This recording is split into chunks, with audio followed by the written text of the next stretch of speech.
for Parshas Miketz Chanukah to learn from. And we're going to be learning from Miketz Shabbos Chanukah. With that year was Mevarchim, blessed the month of Tevis. This year is Rosh Chodesh Tevis of the year Tafshin Chai, end of 57, going into 58. Hello, Reb Shimon. Going into 58. So let's bring up the Sicha. So my computer is not acting up. Okay. So again, this is Shabbos Mevarchim. This is Shabbos Mevarchim Teves, Shabbos Miketz, Shabbos Chanukah of the year Tafshin Chai, 1957. So the Rebbe says like this: Isa Ramban. The Rebbe opens up quoting the Ramban, Nachmanides. B'Shem Medrash, in the name of the Medrash. Kishira, this is a famous Ramban, a famous idea that the Rebbe would quote many times. That Kishira, Aaron, Chanukah Sanasiyim, when the high priest Aaron saw at the end of Parshas Nasai, when they talk about the dedication of the tabernacle, of the Mishkan, all the different heads of the tribes brought to dedicate, starting from Yehuda, to dedicate the Mishkan, and we read about it on Chanukah. Is Chosha Daita. He felt a little bad. Chalisha Zadas means like a weakness of the mind, feeling like a little uncomfortable. That he had nothing to do with the dedication. Each head of tribe, for their tribe, brought something, a special sacrifice, a designated sacrifices, and the wagons and all that, and all the gifts to dedicate the Mishkan. And there was his tribe had nothing, the tribe of Levi, and he was one of the heads of the tribe. Not him. Aaron wasn't involved, and he was involved in the sacrifices, but not as far as gifting in this case. And not his tribe, meaning the tribe of Levi. So he had a chalisha sadas. He didn't feel good. He felt bad. Amalei Kadosh Baruch Hu. So the Medrash says God told to Aaron HaKohen, Chayecha, kind of it's a description like I promise you. Shlacha gedola mishalahem. What you have is greater than what they have. Sha'atim madliku meitiv es haneros. You light and set up the candles. Because Aaron HaKohen lights and sets up the candles, that's his kind of thing. And that's greater than whatever dedication was and celebration was done by the princes at the moment, which was at the actual first 12 days of the dedication of the tabernacle. And this is what you've been set for. How long do the karbonas last, so to say, that we're actually sacrificing sacrifices is dependent as long as the temple is standing. The candles, the candles are always going to be lighting towards the menorah. So what does that mean? That's what the Medrash says. So what does that mean? What does that mean? That is that the karbonos, the sacrifices, are only as long as the temple stands. Where the menorah is always going towards the menorah. The candles of the menorah the lights of the menorah are always going towards the menorah. So why is that greater than the sacrifices? The menorah is also in the temple. Ramban. So the Nachmanides explains. In Chassidus we have a tradition that the Ramban was more had a lot of Kabbalistic flavor, and a lot of times in the opinions and disagreements between the Rambam and the Ramban and these kind of things, Chassidus goes according to the Ramban, the Nachmanides. That what God was telling and hinting to him, so to say, what was it? Almost 1,000 years before. That the candles of Chanukah, that's why he was comforting Aaron, because he said the candles of the menorah, which that is the foundation of the holiday of Chanukah, that the Jewish people are going to light even throughout the diaspora after the destruction of the temple. That's connected to Aaron HaKohen, it's his thing, the candles, and that lasts even after the destruction of the temple. Which means to say is that's why his connection to the temple, his dedication, so to say, his uniqueness to the temple, to the tabernacle is even greater than the whole so to say splendor dedication, right? So he did every day the menorah, but every day went and continued to go even after the destruction, where they had the karbonos, the sacrifices were only as long as the temple stood. From this we see that the menorah is greater than the sacrifices. because the sacrifices are dependent on the bayis standing, and the menorah is even after the bayis, even after the Beis Hamikdash is standing. And here the Rebbe says even greater than the sacrifice of the ketoras, of the spices, which was also done inside the sanctuary. What's so special about the menorah over sacrifices and the ketoras? That one is gamizman habayis gufa. Gedoyle malas haneris lemayla mimaylas hakavanos mitzad maylazu nasini noisef. Haneris kayam lat. The Rebbe says two things. It's not just that you have certain things that are kind of when there's a splendor moment, you don't see it, but it has a certain a staying power, and because of that, even when other things go away, it's still there. The Rebbe says no. The menorah is even greater in the times of the temple when they were doing the sacrifices, and because it was greater in the times of the temple, therefore haneris kayam la. Therefore the candles stood forever, even after the temple. Afil b'zman hagalus, even in the diaspora, shuinu neres Chanukah, which is represented by the Chanukah candles. V'noisva beis malas b'inin haneres b'chlal. Yeshnam beis malas elu b'pratius gam b'neres Chanukah atzmam. So Rebbe says this double uniqueness, meaning to say that one is that it's even greater in the times of the temple, and that it lasts even and because of that it lasts into the diaspora. We find in Chanukah as well. Neres Chanukah hayugam bizman habayis. Right? When did the story of Chanukah happen? We all know the story of Chanukah happened with all the destruction and like Yom Yom today of all the what you call the Gullus of Yavan, but the Beis Hamikdash was still standing. So it happened Bizman Habayis. Shari Chacham Tikna Yom Tov the Chanukah Bizman Bayasheni. They instituted the Chanukah while the temple was standing, and the story happened while the temple was standing. It wasn't in great condition. It was defiled. It wasn't pure, but the temple was standing. And also then the menorah lit. That was what they were able to light right away. Was the menorah, and also the Neres Chanukah Yesh and Gam Bizman Hagalus. And we have the Chanukah candles even outside after the destruction. So there is the Chanukah in the time of the Beis Hamikdash, and the Chanukah candles after the time of the Beis Hamikdash, like we light today. So what does this mean? The Rebbe says, although, what's the foundation? Why do we light candles on Chanukah? It's because of the story of the menorah on the Beis Hamikdash. That's the story.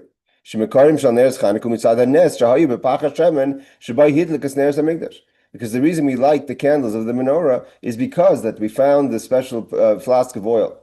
That was one flask that wasn't contaminated by the impurities of the Greeks, and that was for the lighting of the candles of the menorah in the Beis Hamikdash. But in that itself, there's something about Chanukah that's greater even than the candles in the Beis Hamikdash itself. We know that again when something is very powerful, like something that's midiraisa, it's biblical. Seemingly, it's more severe, and the laws are more severe. But there's something special about rabbinic laws and rabbinic mitzvahs. There's not that many rabbinic mitzvahs.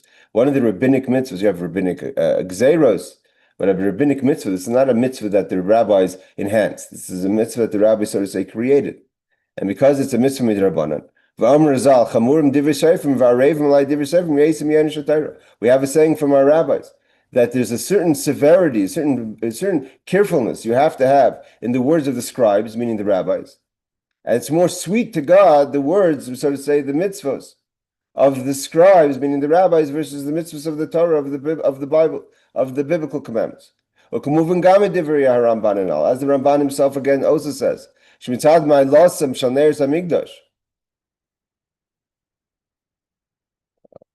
second. Is the risk of using Atzmam? Like the Rambam says, what do we see by Chanukah? That even that the menorah itself, the actual 7 candles of the candelabra, is dependent on the Beis Hamikdash. It was only that the miracle that the rabbis instituted because of Chanukah. That's why the menorah continues. Meaning, if you were just to take the mitzvah of menorah, the commandment of the menorah as it was in the Beis Hamikdash, the menorah also would stop working after the temple was destroyed.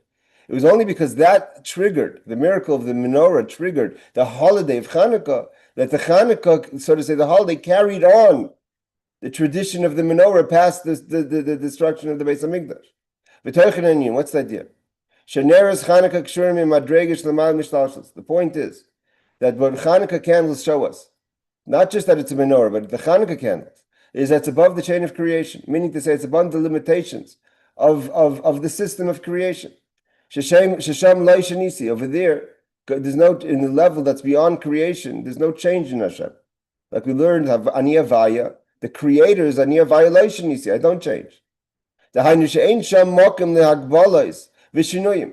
no limitation and change. Asar de the place beyond the limitation, beyond creation, is a space, asar, that doesn't have change. It's the way it is at its root.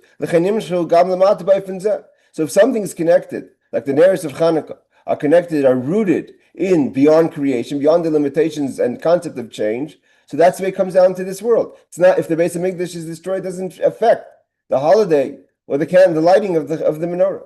We light forever. The Chanukah candles are going to be lit forever, no matter if the Beis Hamikdash standing in free times and not free times. In Sydney, the morning after, it just continues. Because why? Because Chanukah is not limited by space or time or events. And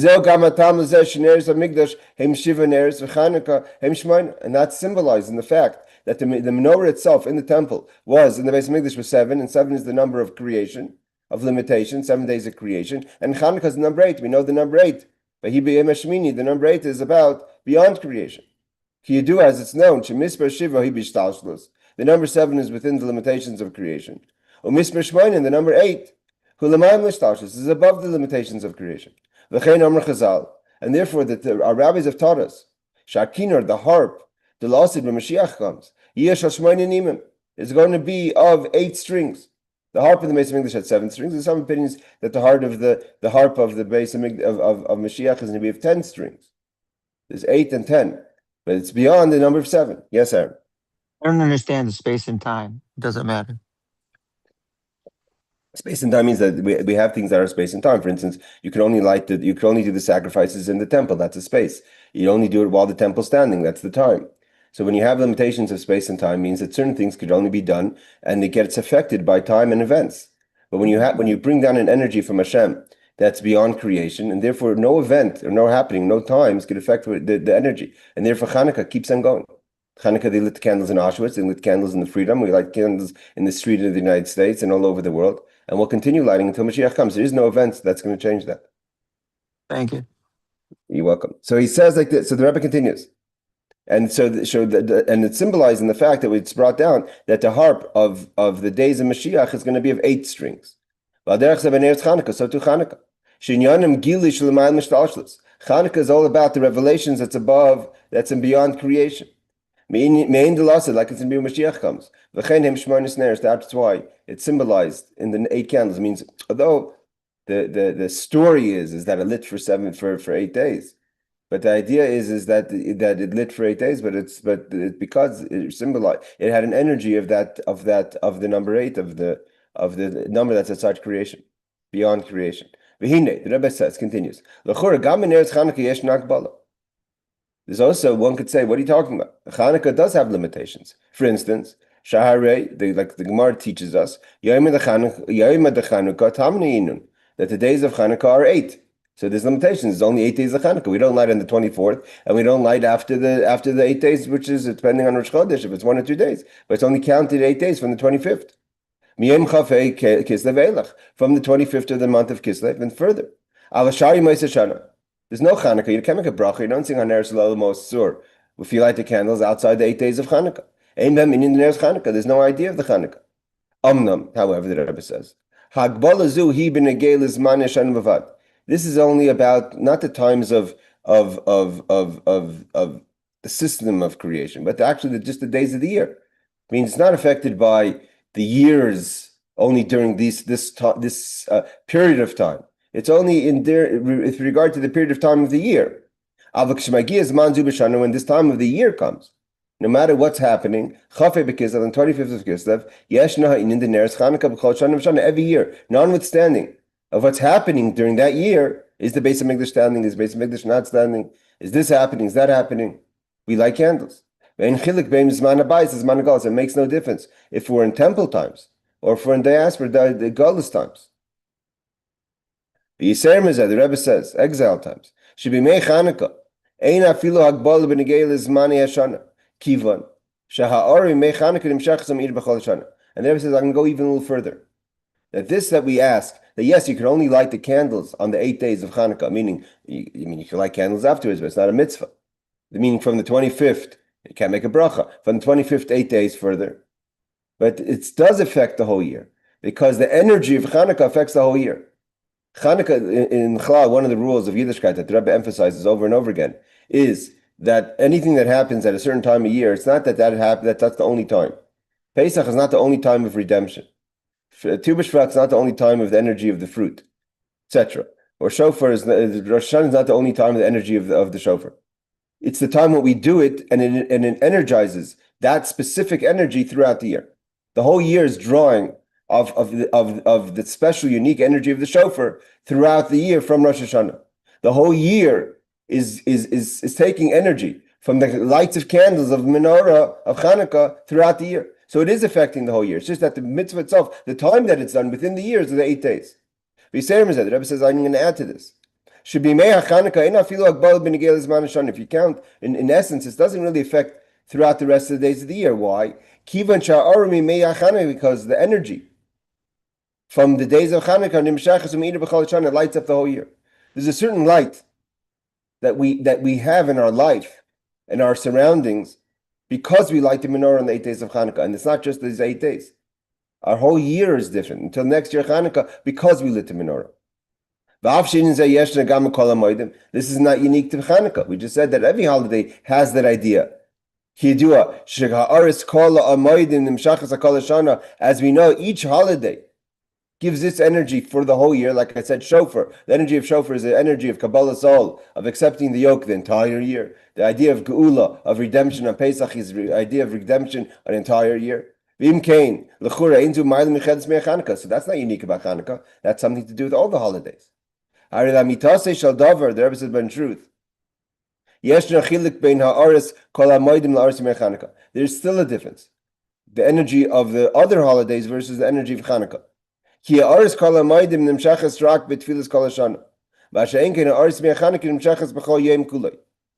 the Rebbe says that the effect of the other holidays only affect in the prayers of the year, where Chanukah is through the whole day. What's that mean? So the Rebbe is going to explain, what does it mean that the holidays throughout the year affect the davening of the year, how we daven throughout the year, and Chanukah affects the entire day. So the Rebbe explains, the idea is like this. You do what's known, Shegimar HaRegalim, the 3 main holidays, central holidays, of Pesach, Shavuos, and Sukkot, Passover, Shavuos, and the holiday of Sukkot, are connected Avram, Yitzchak, and Yaakov, the 3 fathers. Shamoidim Niskanu connected Aves, that we know the holidays were instituted in correspondence to the fathers. Pesach is Avram. How do we know that Pesach is Avram? Because it says that Avram asked Sarah, when the angels dressed as guests came, Lushi Vasi Ugos, to make the cakes, which represented the matzahs. Pesach, and they have na Pesach. We know that the angels came to Avram on Pesach, because it said next year, and Yitzchak was born on Pesach. Shavuos is Keneged Yitzchak. Why Shavuos corresponding to the father Yitzchak, to our father Yitzchak? Because Shetkiya Shofar Shel Matan Torah. Where did God, so to say, lahavdil, get a horn, a shofar, to blow when the giving of the Torah, which is what we celebrate on Shavuos, is b'shofar mi'elisha Yitzchak. He took it from the ram that was sacrificed in place of Yitzchak by the Akedah. And that's why we say, when Mashiach comes, V'hayi b'yemahu, Yitaka b'shofar gadol. What does it mean, Yitaka b'shofar gadol? God's going to blow the big shofar. Because of the two shofars of the ram of Yitzchak, the regular shofar, the smaller shofar, was used for the giving of the Torah, and the shofar gadol, the larger of the two, is going to be used to announce the coming of Mashiach. And Sukkot is Keneged Yaakov. Sukkot corresponds to our father Yaakov, like it says, he made Sukkot for his cattle. So we see Yaakov is connected to Sukkot. So what's that have to do with what we just said before, that the holidays only give an energy in the tefillas? Because that's the point. Tefillas avostiknim. Why do we? Who instituted that we do the 3 prayers every day, the morning, afternoon, and evening prayer? Avram tikkun tefillah shachris. We know vayashkem Avram b'boker. Avram is a morning person, right? The idea that Jewish people wake up early in the morning. We inherited that inability to sleep in the morning. The netz minyan, that's from Avram. That's why they say there's a famous joke in Eretz Yisrael. So Avram is the early riser. That's why we daven netz. The early minyan starts with Avram, because we know it says vayashkem Avram boker. Avram woke up early. Sometimes, even in Seattle, sometimes it happens more often because of the winter.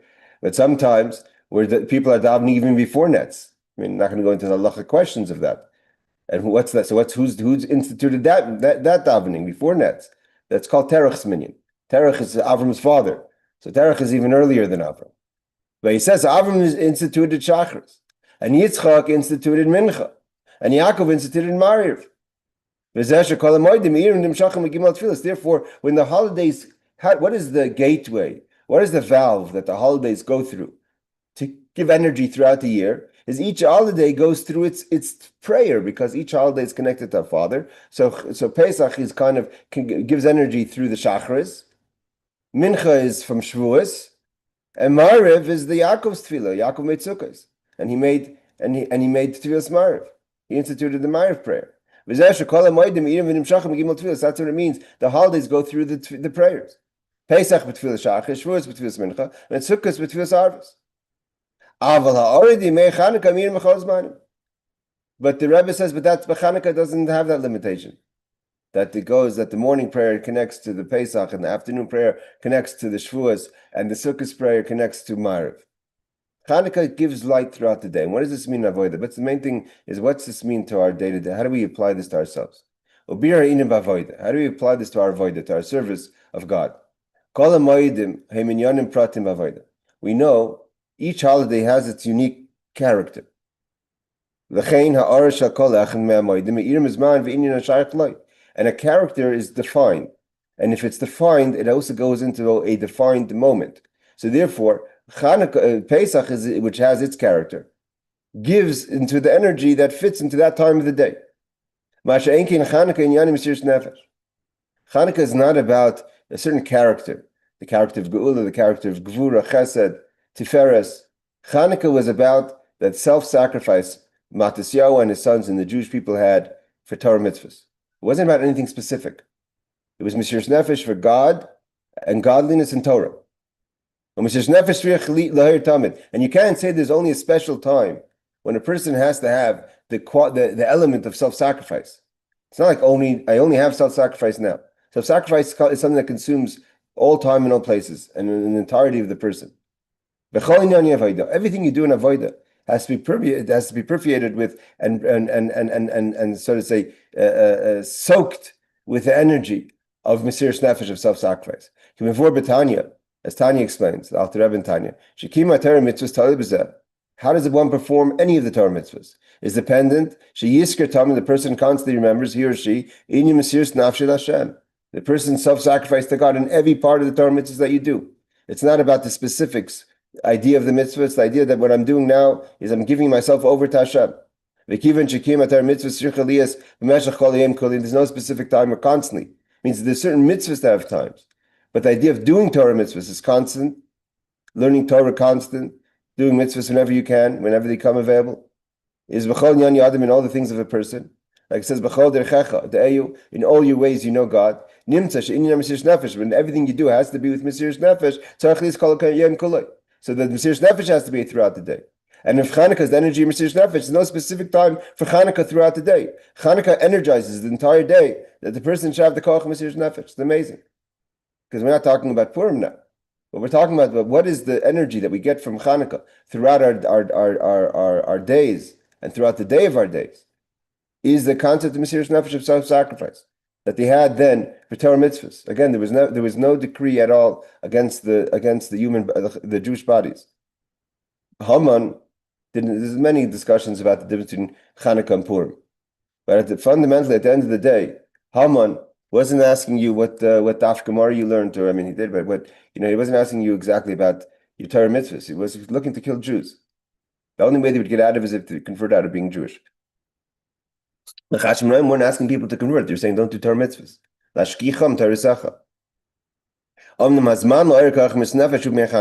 But what is the time of the year that energizes the Mesirus Nefesh throughout the year, that comes from Chanukah.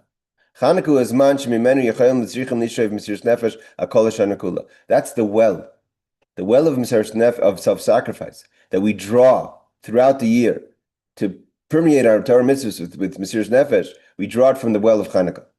Shekol enyanim shiatzu meshach hashana. Whatever we're doing throughout the year, heini enyanim limudat Torah v'kiyum mitzvahs.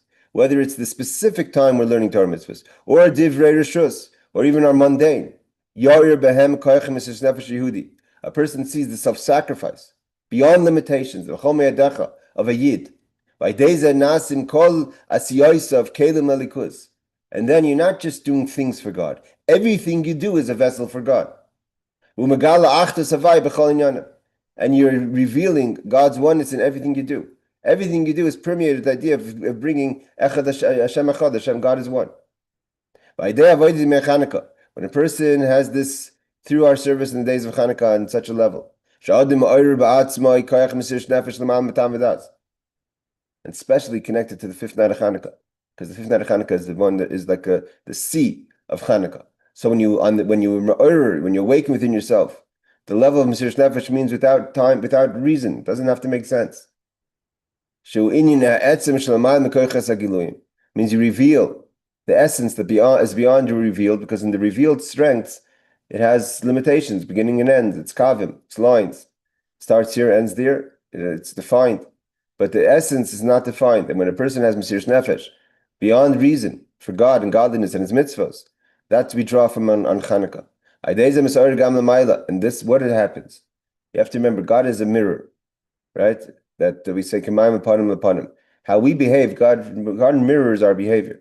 So when we behave in a way of Mesirus Nefesh, self-sacrifice, no limitations, it awakens within Hashem, also by Hashem, beyond the system of creation. A place that doesn't change. That's why Chanukah is the holiday that lasts forever, because it's the concept of consistency. It's Mesirus Nefesh. It goes through every part of you, every part of your voda, and there is no limitation of Mesirus Nefesh. The whole idea of Mesirus Nefesh is to get out of your limitation. So therefore, the holiday itself can't be limited to only being celebrated if the temple is standing, not the temple standing, etc. Famous man of bias, famous man of golas, whether the temple is standing or not. Now the Rebbe adds also that we know that Chanukah is one of the holidays that is going to be also in the days of Mashiach. According to one opinion, there's going to be a time when Mashiach comes, according to one opinion, that all the holidays will no longer be with us. The question is no longer be with us, and they'll be no longer have an importance. Besides the holiday of Chanukah and Purim, because what made us, what brought on the holiday of Chanukah was the self-sacrifice the Jewish people had with the Matisyahu and the Maccabees and the sons of Matisyahu for Torah mitzvahs. And because it comes from self-sacrifice, it's not limited. It can't be that Mashiach comes and say, okay, whatever, the self-sacrifice is gone. It's not. It's something that reaches beyond time, even in the times of Mashiach. And that's how we bring the revelation of Mashiach, through having Mesirus Nefesh throughout our day and in our avodah. Even in the time when it's going to be the resurrection of the dead, we know there's stages of Mashiach coming. There's the time of Zman Atchiyah, the resurrection is a further date. We don't have that much time. It's tick-tock. We're 214 years to the dead, to the 6,000 years. Because the Elef Hashvi, the Rebbe says now, Ad Gilum the Elef Hashvi, the 7,000 year is after Mashiach and after Tchiyah, after Tchiyas HaMesim, after the resurrection of the dead. And even then, Yom Shekul Shabbos on the 7,000th year, which is going to be a day which is going to be Shabbos and Menuchal Chaylam, even they were going to have the energy of Mesirus Nefesh, the energy of Mashiach, the energy of Chanukah. Then the Rebbe said the Maimer on the 25th of Kislev is 8 days of Chanukah. And now the Rebbe continues after the Maimer like this. You have to remember in general, as years go, the year Tafshin Chai, 1958, end of 57, going into 58, throughout that year was a very energetic year. The Purim of Tafshin Chai is a renowned Purim. So the Rebbe was very freilich, very, very, very lebedik. It was a super energy in the year Tafshin Chai. So the Rebbe says like this, Metzinu, we find, Sheyemei Chanukah Kishurim Minin Tzedakah. Chanukah is connected to giving charity. Krishin is Barbi's Vadish Tuvneza, as the Rebbe says, he explained in the Fabrengen before that.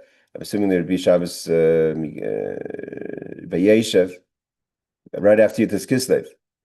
Sheshnei Nyanim Elu Tzedakah v'Chanukah Hem Inyan Shel Mamash Tashlis. Tzedakah, like Chanukah, is beyond the chain of creation, beyond limitations. Chanukah and Yani Avodas Mesirus Nefesh. Chanukah, like we said, is self-sacrifice, which is the idea that that's beyond limitations. La'oris Etzem Nefesh, to awaken within the person, the essence of one's soul. Shalamayel Mekoichas, that's outside of your revealed strengths. A person has revealed strength. Say this is, you have a person as once in a shul, and someone asks about tzedakah. Someone, the head of the shul, the Gaba, Rebbe Zevich, and Tzemach Tzedek, asked the person for a certain amount of money. The person says, Rebbe, I'm not educated like that. That's beyond my koiches. It's beyond my abilities. It wasn't beyond his means. It's just that to give such a number was not something that was within his strengths. And again, when you tap in to the etzem, to the atzmas, to the essence, beyond your koiches, beyond your strengths, so again, God responds to that. God mirrors us again. So if we're going to be based on limitations, so God is limited. But if you are living in a space outside of limitations, so gam l'mayla, then you bring down a light. Is a light that's beyond the chain of creation. That's what Chanukah does. So too applies to charity. When a person does tzedakah in the right way, meaning with all your might, or like they say, mamish, without any limitations. So that's like Mesirus Nefesh, beyond logic. It doesn't make sense. But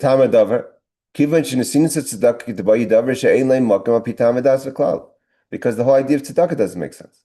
To do tzedakah in the proper way, not to say, okay, this is what I can help you with now, the proper way, it doesn't make it's not logical, it doesn't make sense.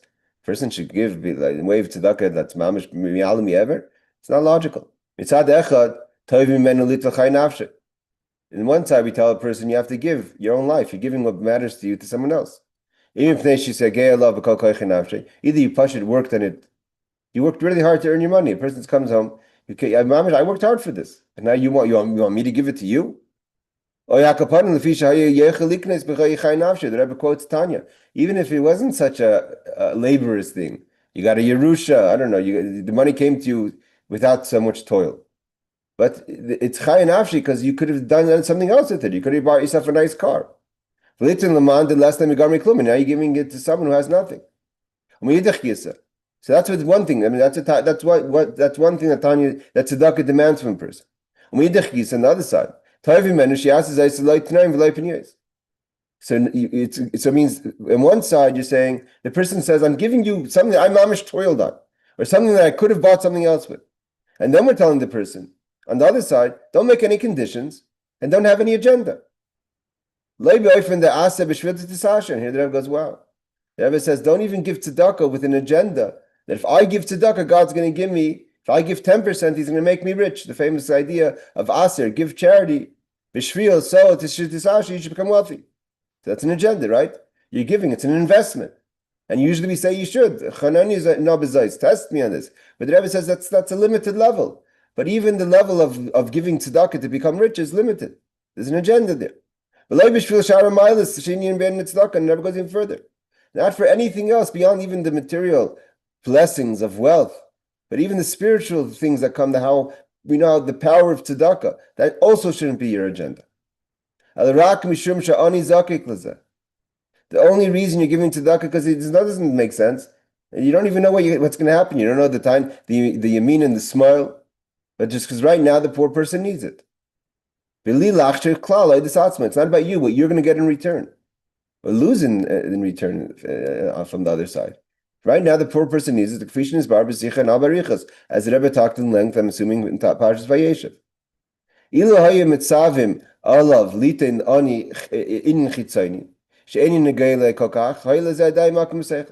If you're asking someone to give something that's external, that's not so personal, so then you could say, then logic could say, should I give, shouldn't I give?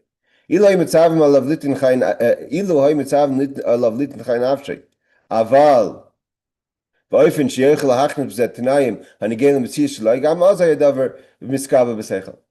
you're saying that, if it's like this, if you're telling a person to give something that's not essential, so then the person could say that makes sense. I mean, it's not essential to me anyways. When one of my children once came to my in-laws' house with gifts, all kind of different things, jump ropes and certain pens. I said, oh, and wrapped it and gave it to her cousin. I said, oh, it's so nice. She goes, oh, I don't need it anyways. So I'm saying, like, if it's chitzoni, it's not important to me, so it's not a big deal. Or if you could tell a person, I'll give tzedakah of something essential, but it has to be for my benefit. On condition that I could pen in something that benefits me. What do I get out of it? Even if it's not even spiritual, what do I get out of it? Then you can say, okay, it makes sense. There's an investment, there's a return. We're asking a person not to give something secondary. Give something that's mamish your essence. Your life depends on it. And the Rebbe says, especially, it comes a situation where sometimes someone asks you for tzedakah, you don't even know how you could give the tzedakah.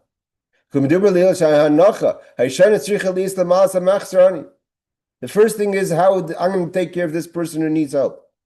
And then you have to figure out how you're going to pay for it. We're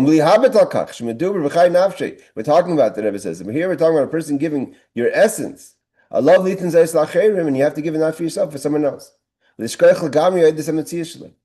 totally not counting in what's important to you, what's about me. The Rebbe adds to this.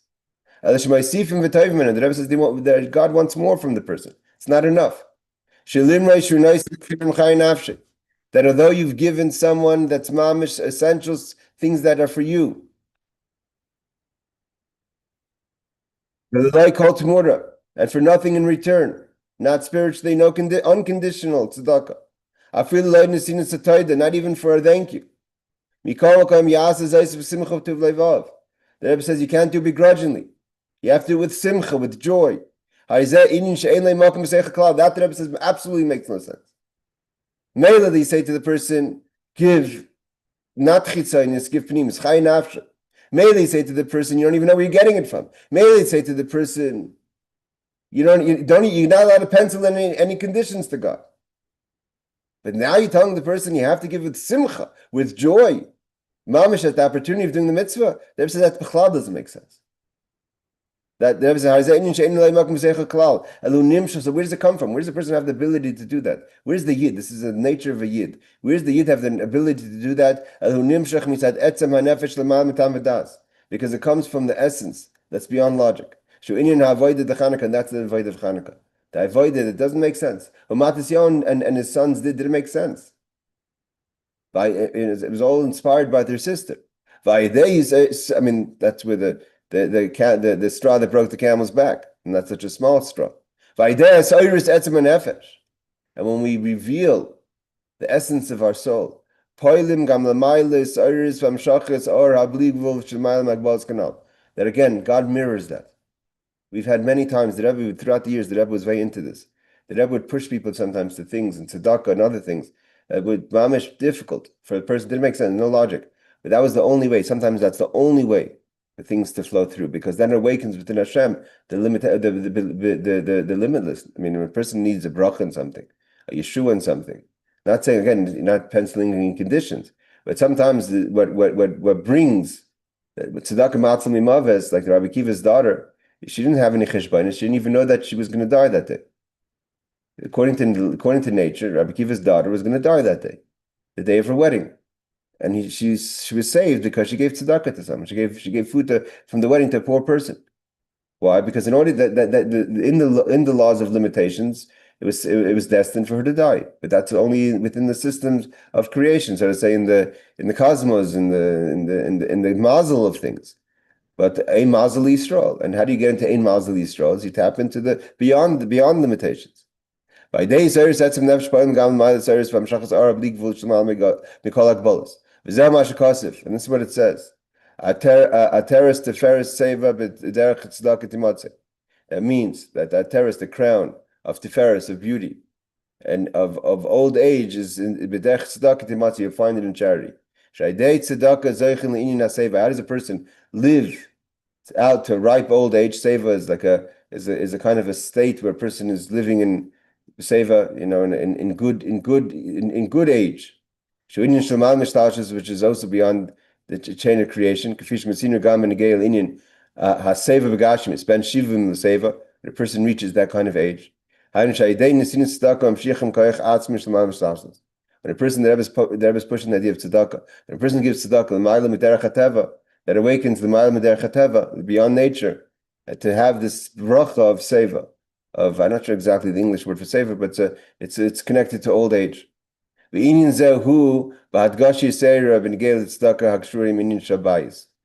Rebbe says like this, and this is specifically connected to the idea of tzedakah, which is connected to a house. We'll see what that means. The Rebbe says if we get there in Sifyud. So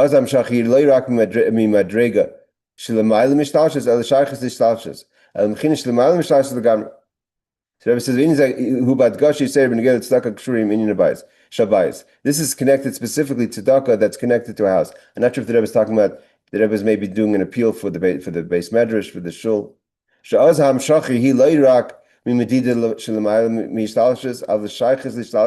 Then you're bringing down not just an energy that's beyond the chain of creation, but has a connection to the chain of creation, because bias is very makiv, very outside. To play mamish outside of the space. Makiv the bias. The bias.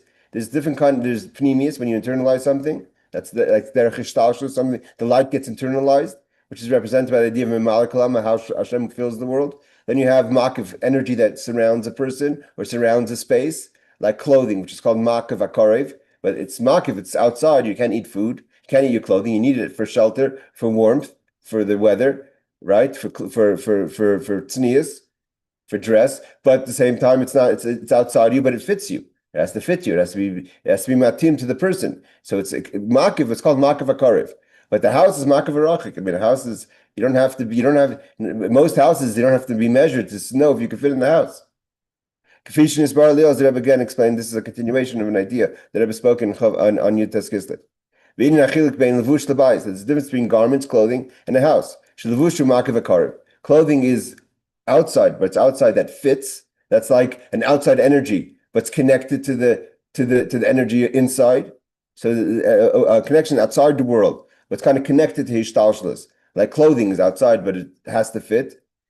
Though it's outside, it's encompassing. Harishach is still connected to the chain of things, because it has to fit. A house, a person doesn't have to build a house. Of course, you can want a bigger house, a smaller house. Is it cramped? Is it not cramped? There's a lot of questions you can have about a house. But in general, we can't say that a house has to be built for a specific gender or for a specific size, etc. It says, the Gemara teaches us, Kol Adam Shein Lebayis Eini Adam. One who does not have a home is not considered a person. Kach Muva Haloshin B'Chassidus. Av Shaloshin Gemara Hu Kol Adam Shein Lei Karka Eini Adam. The Rebbe says this is the way Chassidus translates it, although the Gemara doesn't say bayis, it says karka, land. Not the same thing. Where's the marker? The Chassidus says that it's a house, not just not just land. Karka livness alav shiyaderboy. Because Taisvis says, what's the idea of what does it mean that a person is not a person if you don't have a home? You have to have a home to live in. So when the Gemara says she'ein boy karka doesn't have land, so Taisvis explains karka livness alav, so you could build shiyaderboy, so you should live there. So what's the point of the karka? A house.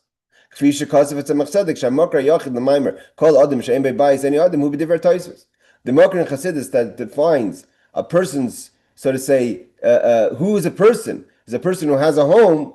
Doesn't mean you have to be a home owner, but you have a home to live in. Is based on the Tosfos, who says that the idea of the karka is a land that you could build on.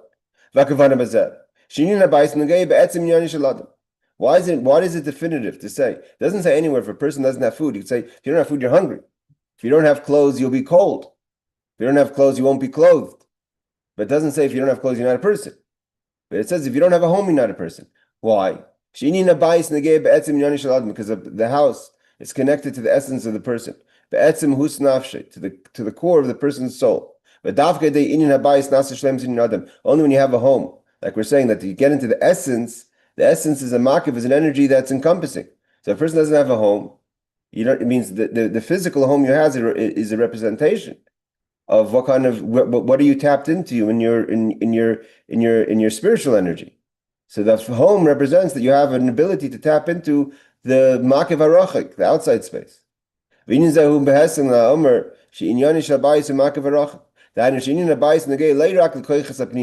Like we said before, it's not an encompassing energy that enhances and protects your inner qualities, like clothing does, right? Clothing shows a person's figure and it's made to fit the figure, etc. Shem b'agbola, which is limitations. So it's definitely not the inner qualities. It's definitely not the clothing that is clothing the inner qualities. It's the essence. The essence is not definitive. That's why is a house? It means what the Rebbe is saying over here is like this.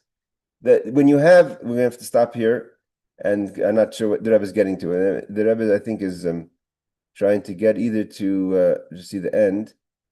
I think the Rebbe is getting to maybe support the Rebbe was talking about support for building Kfar Chabad in Eretz Yisrael. Kfar Chabad is the Chabad city by the airport. So the Rebbe wanted people to build, and the Rebbe was very into building for Kfar Chabad and to build for the refugees that were coming. So the Rebbe wanted the Askanim, the people, to get government money and other funding and personal funding that people should support to build Kfar Chabad. So the Rebbe is building the case for building homes for people. So the Rebbe says like this. What the Rebbe is saying is like this. When you just to put it in short before we close the class, that when you have a person has inner qualities, that's panimims. That's like represented by Torah, by food. You have what's called clothing, which is called makiv. It's encompassing. It's not inside you. It's covering you from the outside, but it's carved. It's close to you. It's fit for you. And then you have the house, which is an outside space. So even though seemingly a person needs food more than you need clothing, you won't live without eating food. In theory, you could live without clothing. And a person also needs clothing in some ways more than shelter. But on the other side, clothing, food, and so to say, the panemius is connected to very limited energy of the person. It's only your koiches, it's only your expressive abilities. A makiv from the outside energy, so that protects, like the person's protected from the clothing, but again, it fits your character. So though it's not your character itself, and you could also, it's not as exact as, so to say, food. It's on the outside of you, so therefore you could wear a larger coat, you could wear smaller clothing, but it's basically meant towards your character. So it's also outside of the space of, so to say, the limitations of the world, but it's made to fit the space of the world. The house represents a space that it's not definitive. I mean, it's just a big room. It's a big house. It's a house. They have space. Be'ez Hashem, everyone should have.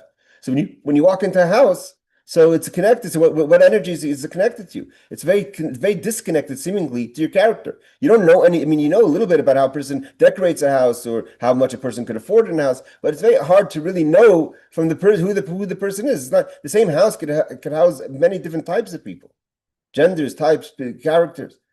So seemingly it's very disconnected. But it's very disconnected because it's connected to your essence. That's very it's not revealed really in the character of the person. The essence of people are more connected to each other, to the next person, than the character of a person. The characters say, I only like these type of people. I only get along with this gender of people, this type of people, etc. But your essence, every Jew is connected. The idea is to reveal that into your reality. The bias, what seems to be a very encompassing energy, which is represented by your essence, should be internalized in your actual character in day-to-day life. All right, this is a deeper concept that we can further discuss now. I have to go. Wishing everyone a happy Chanukah.